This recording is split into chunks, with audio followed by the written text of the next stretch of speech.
You open the message again. Fingers hover. Eyes trace words already burned into memory. The screen glows. Regret hums. A pull to find meaning in what's gone.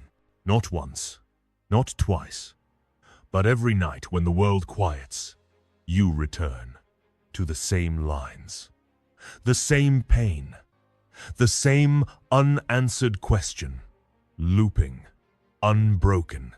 Why dig in a grave that holds nothing?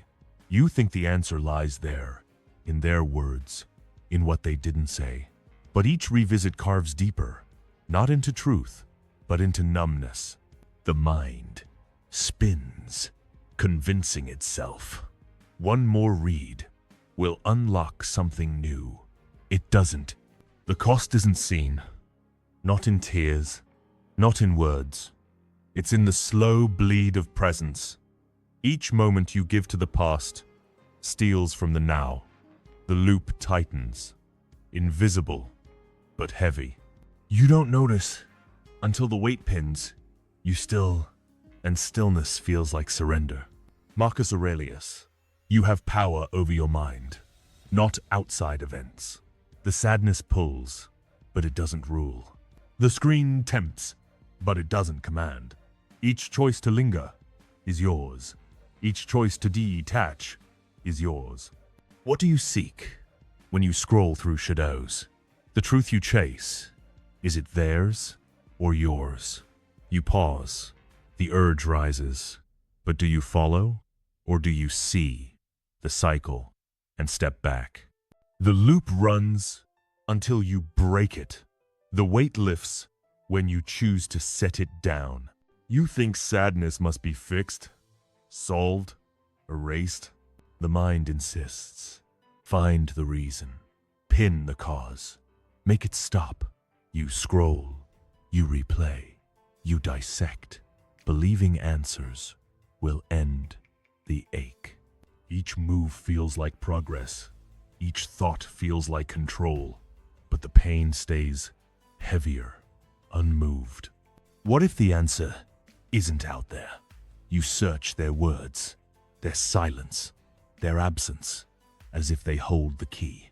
But every search feeds the loop. Every question tightens the grip. The mind tricks itself, promising relief, delivering only numbness. You chase, and the chase consumes. Seneca. We suffer more in imagination than in reality. The sadness is real, but the story you weave is not. You think you're solving, but you're sinking. You think you're seeking, but you're clinging. Stop. Observe the urge, don't follow it. The trap is yours to break. You don't fix pain. You outlast it. Quote 1. Overthinking the past. The mind drifts back to that moment.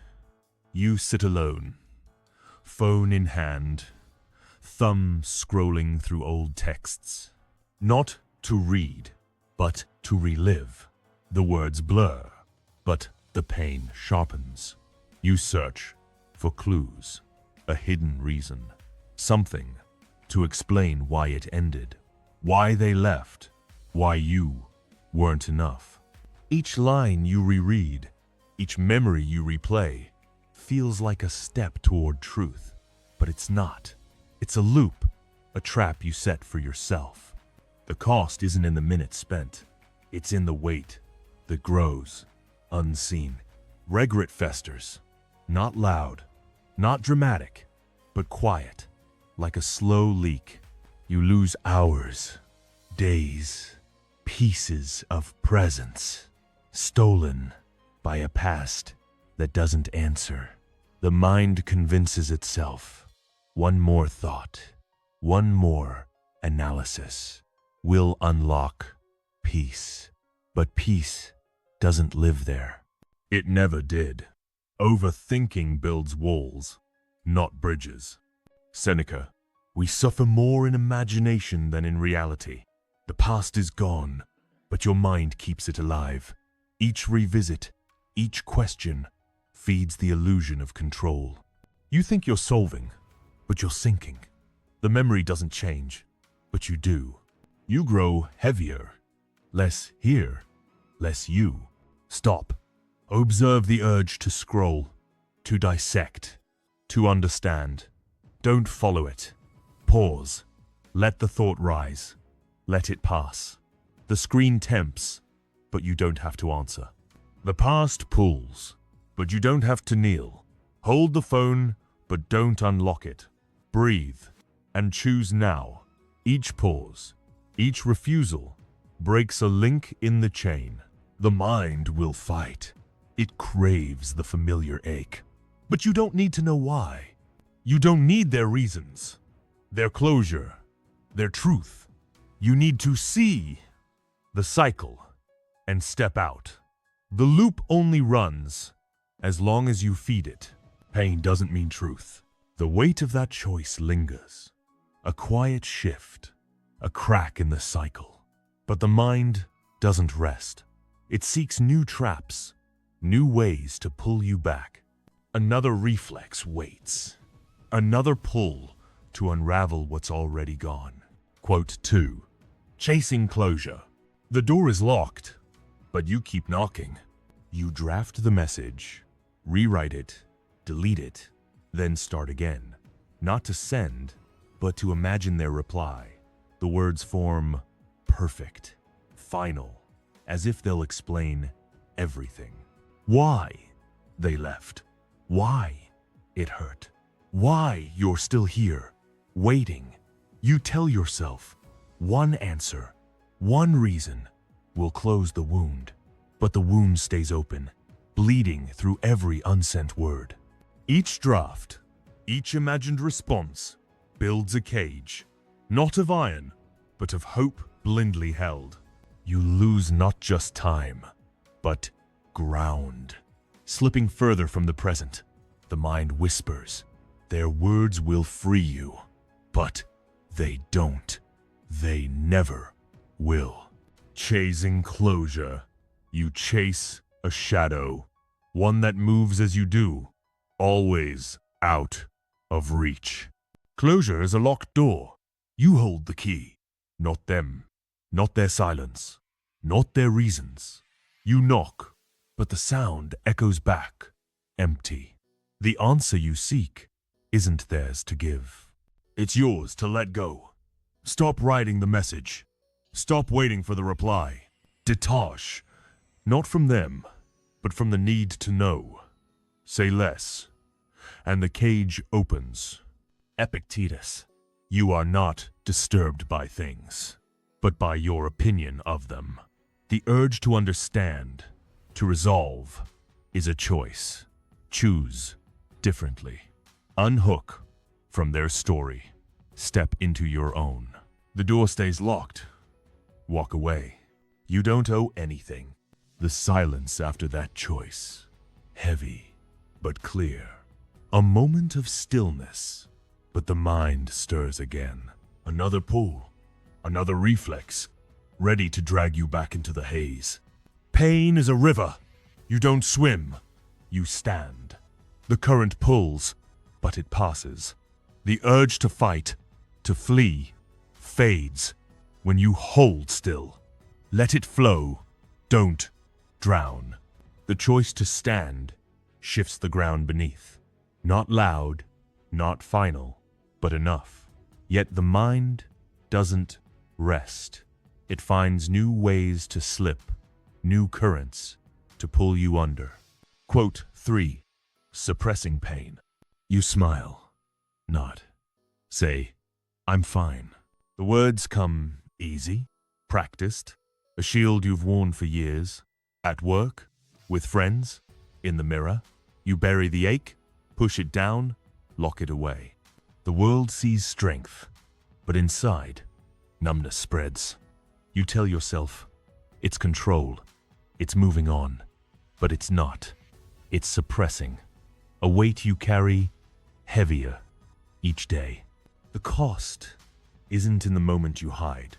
It's in the fracture, silent, deep. Each I'm fine chips away at presence. You disconnect, not just from pain, but from yourself. The mind learns to silence truth, to drown the voice that knows. You think you're protecting, but you're erasing. Invisible wounds don't heal. They grow, unseen, until they rule. Marcus Aurelius. Reject your sense of injury, and the injury itself disappears. Pain isn't the enemy. Hiding it is. You don't need to perform. You don't need to prove. Witness the feeling. Don't bury it. Breathe through the ache. Don't lock it out. The shield you carry, drop it. Sit with it, and the fracture begins to mend. Stop. The next time the words form, I'm fine. Pause. Feel the weight. Don't push it down. See the truth. Don't speak over it. The world doesn't need your mask, and neither do you. Let go of the act, and the numbness fades. Silence isn't surrender. The truth, once seen, lingers. It asks nothing but to be held. Yet another reflex stirs, another pull to slip back, to lose the ground you've gained. Quote 4. Clinging to hope. You wait for a sign, a message, a glance, a shift in their silence. You tell yourself, they'll see you, they'll return, they'll make it right. Each day, you hold tighter to a thread of hope blindly spun, not because it's real, but because it's easier than facing the void. You build a story where their choice, their validation, will end the pain. But the story lies, and the weight consumes. The cost isn't in the waiting, it's in the surrender. Each moment you pin to their return, you lose awareness. Emptiness grows, not from their absence, but from your refusal to let go. The mind clings, convincing itself, one more day, one more chance, will change the truth. It won't. Hope, unchecked, becomes a chain, binding you to a future that doesn't exist. You think you're holding on, but what holds you? You wait for them, but who waits for you? The trap is clear. Their silence isn't your answer. Detach, not from them, but from the need for their choice. Withdraw the expectation. Hold the line. The void isn't loss. It's space for you to stand. Seneca. You must cease from hoping before you can cease from fearing. The urge to wait is a choice. Choose otherwise. Step back. Don't lean forward. Breathe. Don't beg. The thread you hold burns only you. Release it, and the chain breaks. Let go isn't weakness. The space left behind, raw, quiet, but free. Yet the mind doesn't stay still. It seeks another anchor, another way to pull you back. Weak self. I need to know why. I need them to explain. Stoic self. You need to stop. Their words won't free you. Weak self. But if I understand, it'll hurt less. Stoic self. Understanding traps. Detach ends it. The choice to stop cuts through the noise. Not loud, not final, but enough to shift the ground. Yet another reflex waits. Another pull to drag you back into the storm. Quote 5. Reacting to rejection. The message goes unanswered. The call ignored. The door shut. Rejection stings. Sharp. Immediate. You feel it, and the urge rises. To explain. To plead. To prove your worth their time. You type the response. Fast. Words spilling, as if they'll change the silence. You think, if they see you, if they understand, the pain will stop. But it doesn't. Each word you send, each attempt to fix, only deepens the cut. The cost isn't in their choice, it's in yours. Each reaction, each plea, feeds shame, not relief. You lose not just their regard, but your own inner weight. The mind races, convincing itself. One more try, one more proof, will shift their view. It won't. Reacting, you hand them the reins. You let their silence rule. Epictetus, you control your response, not their choice. Their rejection isn't your truth. Your reaction is. The urge to explain is a trap. Refrain. Don't chase their answer. Not explaining is your power. You stand, not by their verdict, but by your own. Pause when the sting hits. Observe the urge. Don't follow it. The silence they give isn't your burden. Stop. The next time the door shuts, don't knock. Breathe. Let the impulse pass. Say nothing, and the weight lifts. Their choice doesn't define you. Your choice does. You don't have to react. The choice to hold still anchors you, if only for a moment. But the mind stirs. Another reflex waits. Another pull to lose the ground you've claimed. Quote 6. Avoiding pain. You fill the silence with noise. The television hums. The playlist loops. The work piles up. Anything to drown the ache. You move fast. Stay busy. Keep the mind occupied. Pain knocks, but you don't answer. You tell yourself, this is strength. This is moving forward. But it's not. It's avoiding. A race you can't win. A shadow you can't outrun. The cost isn't in the hours spent distracted. It's in the fracture, quiet, deep. Each moment you flee, anxiety builds. Not loud, but steady. You lose stillness, the ground where truth lives. The mind learns to fear the quiet, to dread the pause. You think you're escaping, but you're building walls, trapping yourself with the very pain you dodge. Pain is a guest. Don't lock it out. See it. You don't need to run. You don't need to fill the void. Sit with it. Let it speak. Let it pass. Breathe. Not to flee, but to stay. The noise you chase only buries you. The quiet you fear sets you free. Marcus Aurelius. If you are pained by external things, it is not they that disturb you, but your own judgment. The urge to avoid is yours. The choice to face is yours. Stay still when the ache rises. Observe. Don't distract. The guest leaves when you stop running. The void is where it clears. The choice to face the quiet, raw, but grounding. Yet the mind doesn't rest. Another reflex stirs.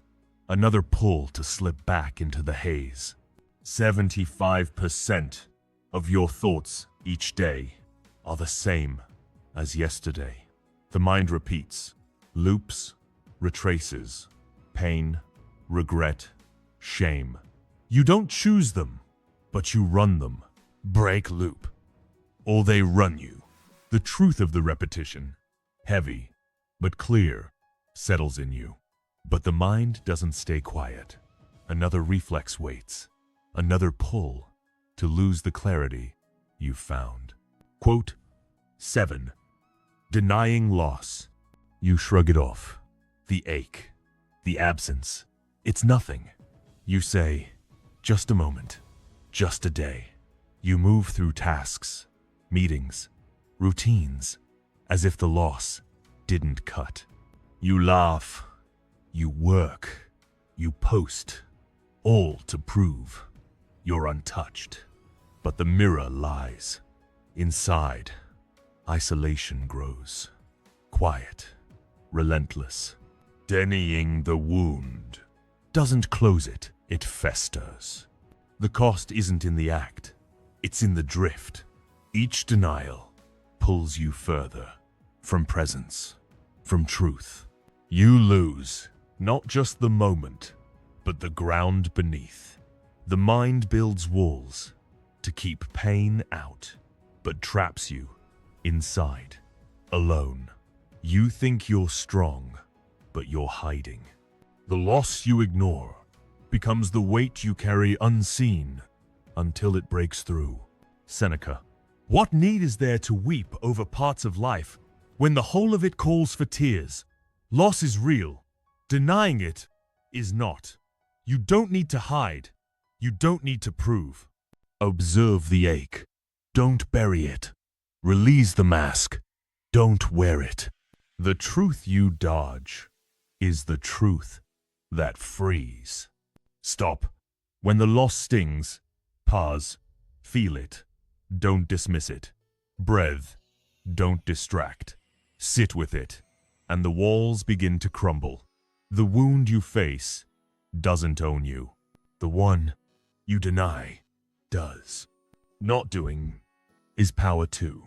The choice to face the truth, raw but steady, anchors you. Yet another reflex stirs, another pull to slip back, to lose the clarity you've gained. Quote, 8. Pleasing others.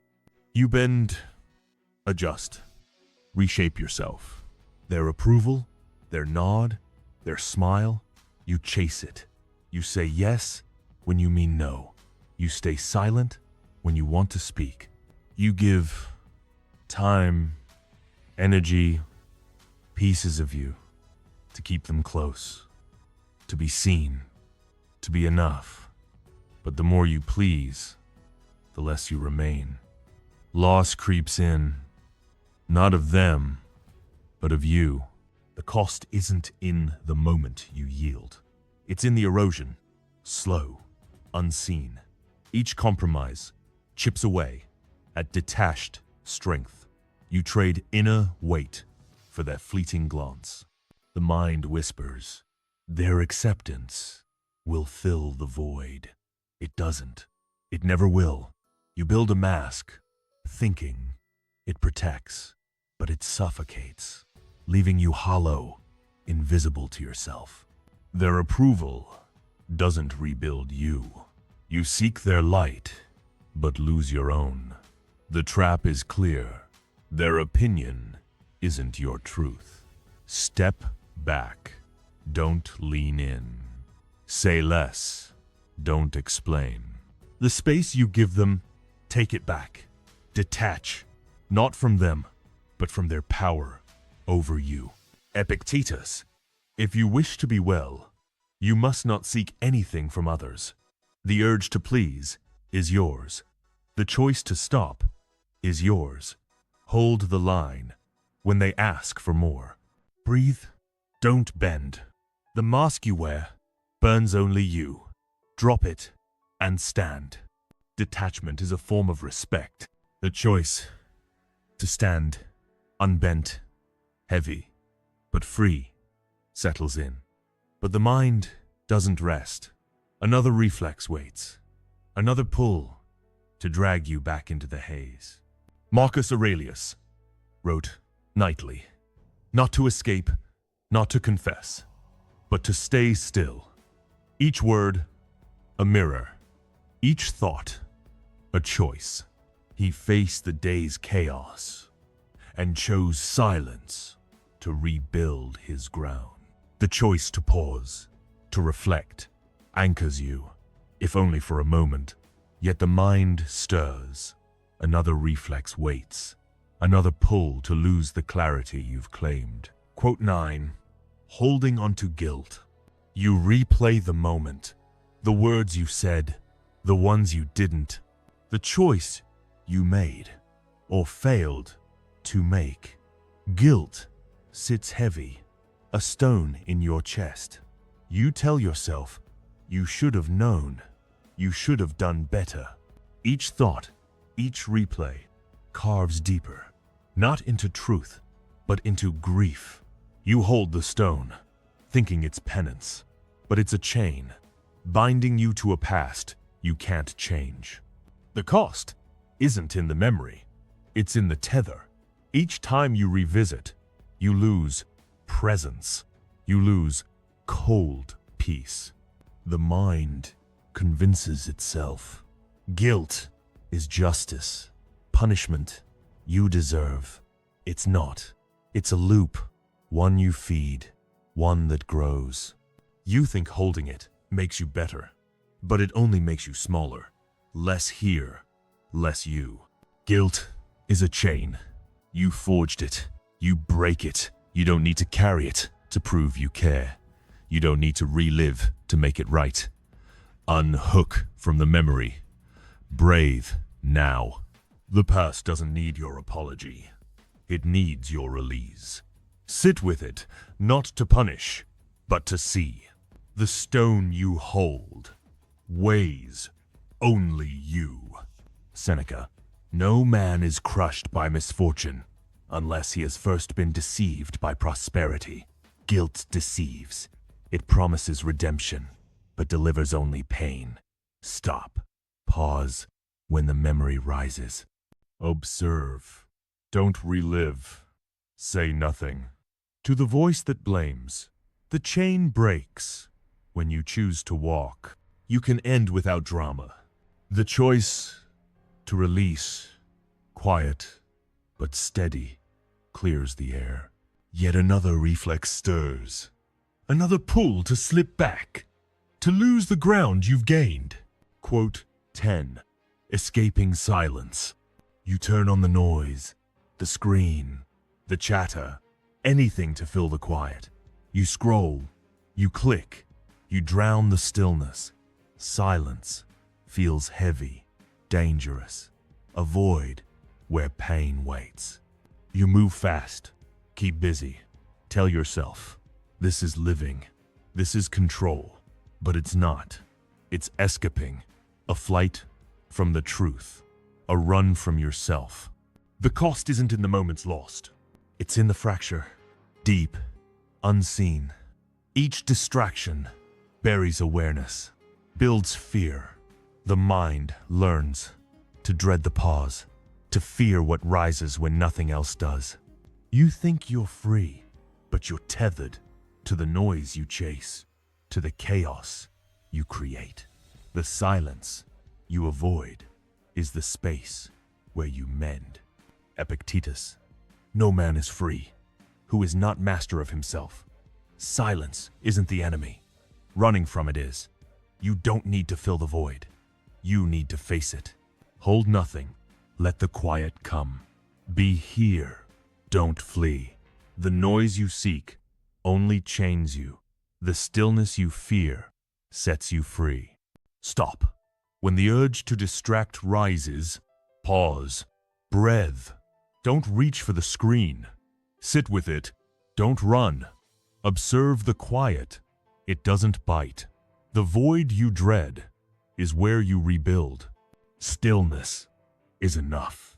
The choice to stay raw, but grounding holds you steady. Yet the mind doesn't rest. Another reflex waits.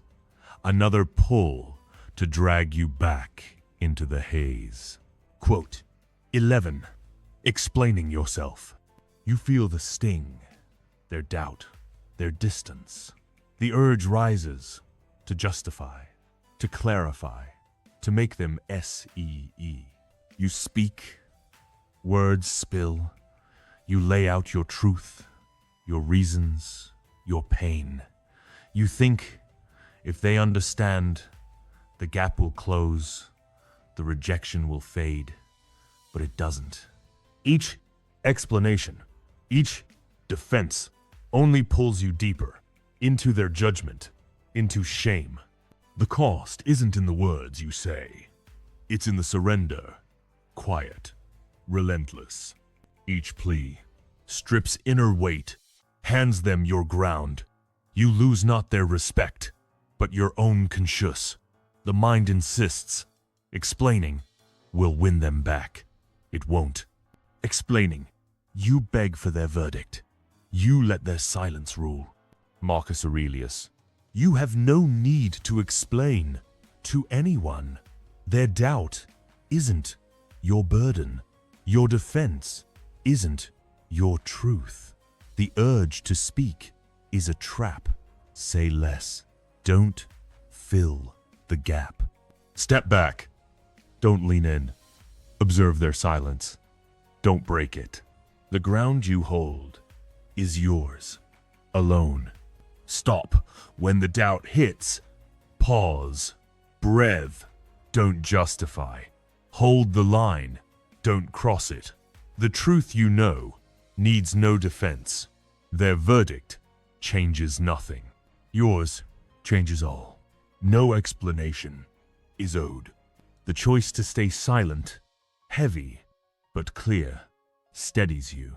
Yet another reflex stirs, another pull to slip back, to lose the ground you've claimed. Quote 12. Attaching to outcomes. You plan, you strive, you pin your peace to the result.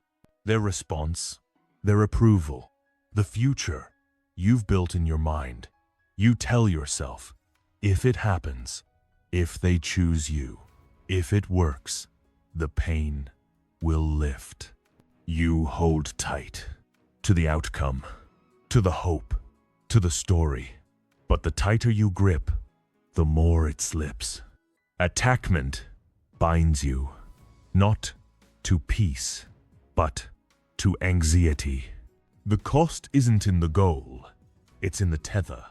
Each moment you tie to their choice, you lose presence. The mind spins, convincing itself. The result will define you. It won't. The outcome you chase becomes a cage, locking you in fear, in need. You think you're building, but you're breaking, piece by piece, ground by ground. Epictetus. Demand not that events happen as you wish, but wish them to happen as they do. The outcome isn't yours. The response is yours. Detach, not from the goal, but from its power over you. Breathe. Don't cling. Observe the urge to control. Don't follow it. The cage opens when you release the key. Stop. When the hope rises, pause. See the outcome. Don't chase it. Stay still. Don't lean forward. The result doesn't own you. Your choice does. Let go, and the weight falls. You don't need the outcome to stand. The choice to release, quiet but steady, clears the path. Yet another reflex waits, another pull to drag you back, to lose the space you've claimed. Regret is a shadow. You cast it, you carry it, it follows, not because it's real, but because you turn to look. Step forward, the shadow fades. The choice to move, raw, but grounding, holds you steady. Yet another reflex stirs, another pull to slip back, to lose the clarity you've gained. Quote 13. Feeding fear. You lie awake, thoughts racing. What if? What next? What now? Fear whispers, soft but relentless. You see the worst, the loss, the failure, before it comes. You brace, you plan, you build walls to keep it out. But the walls don't hold, they trap. Feeding the fear, you don't protect yourself. You bury yourself, deeper in numbness, in anxiety. The cost isn't in the worry, it's in the drift. Each thought you follow pulls you from ground, from stillness. The mind spins, convincing itself, preparing will save you. It won't. Fear grows, not from what's coming, but from what you give it. You think you're guarding, but you're sinking, losing presence, losing you. Seneca. There is nothing so wretched as a mind anxious about the future. Fear lives in tomorrow, not today. You don't need to fight it. You need to see it. Observe the thought. Don't chase it. Breath. Don't brace. Witness the whisper. Don't amplify it. The walls you build collapse when you stop adding stones. Stop when the what-ifs rise. Pause. Stay here. Don't follow them. Breathe through. Don't build. The fear you feed only grows. The one you watch fades. You don't have to answer. Fear's call. The choice to watch, quiet but steady, clears the haze. Yet another reflex waits. Another pull to drag you back, to lose the ground you've claimed. Quote 14. Seeking validation. You watch their reaction, their words, their silence. You measure yourself by their glance, their approval, their pause. You shift, adjust, perform to fit their frame. You think, if they see you, if they affirm, the emptiness will fade. But it doesn't. Seeking their nod, you don't fill the void, you deepen it, losing ground, losing you. The cost isn't in their response, it's in your surrender. Each moment you bend, you erode inner weight. Shame grows, not from their judgment, but from your need for it. The mind insists. Their validation will make you whole. It won't. You chase their light, but dim your own. The trap is clear. Their view isn't your truth. Epictetus. If you seek truth, you will not seek victory by others' opinions. Their approval doesn't define you. Your choice does. Detach from their gaze. Say less. Don't perform. Observe the urge to please. Don't follow it. Stand. Not for them, but for you. The void you fear fills when you stop looking outward. Stop. When the urge to be seen rises, pause. Breathe. Don't shift. Hold the line.